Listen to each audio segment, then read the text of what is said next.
Artificial intelligence is advancing at an incredibly rapid rate, and with that comes many benefits for those manufacturing and using it, but these advancements are also growing some concerns. And among those people concerned was a former OpenAI researcher named Suchir Balaji.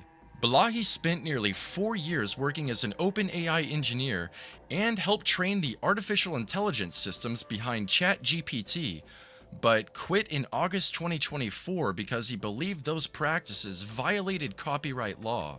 After becoming disillusioned by its business practices, he said, "If you believe what I believe, you have to just leave the company."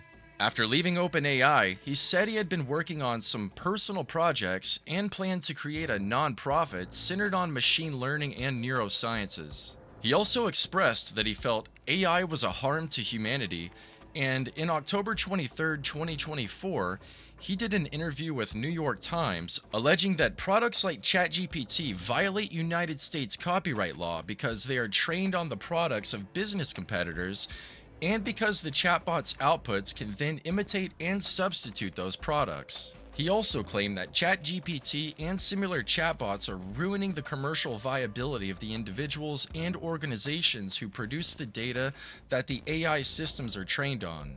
But here's where the story takes a dark twist.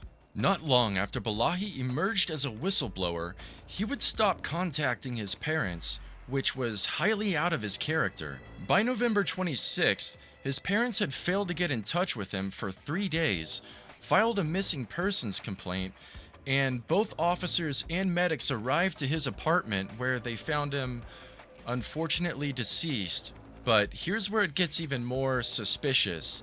Hear me out. He was found deceased with a single gunshot wound to the head. However, it took the medical no more than 40 seconds from the time they arrived at the scene to declare it a suicide, even though the bullet hole entered the mid-forehead area at a downward angle, missing the brain entirely. I just find it highly unlikely that anyone would attempt to end their life that way. That angle just doesn't add up, and Balaji isn't just your average Joe. He's a smart guy, so this doesn't make sense. Police and medics found a gun near him and the door locked, which is why they ruled the case a suicide. However, his parents aren't happy with this investigation and are convinced that there is foul play involved. They said he had no history of mental illness and no suicide note was found. The father, who was also the last person to talk to Balaji on the 22nd, said they talked about his Los Angeles trip, which was part of his birthday celebration, and was having a great time. He was in a good mood. The parents have demanded an FBI investigation of his death from their belief that the San Francisco Police Department lacks the ability to conduct a thorough investigation into a case that includes such as cybersecurity and whistleblower protection. And on January 31st, they filed a lawsuit against the San Francisco Police Department, demanding it release its full report into their son's death. And here's where it gets even more dicey. His death happened shortly before he was scheduled to give another interview about his criticism of the company and was named as a key witness in a lawsuit filed by the New York Times against OpenAI.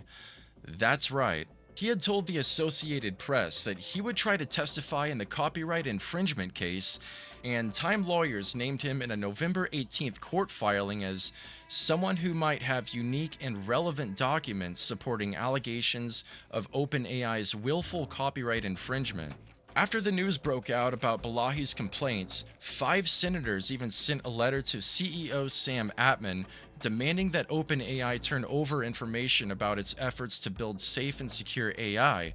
So this is really creating a ripple in the industry right now. He was well regarded by colleagues at the San Francisco company, where a co-founder referred to him as one of OpenAI's strongest contributors who was essential to developing some of its products. He even worked on a precursor model named WebGPT. What do you think happened to Balaji? I'd like to hear your thoughts.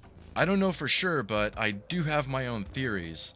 But regardless, I think he was a good guy who had a lot of courage for standing up and speaking publicly about his concerns.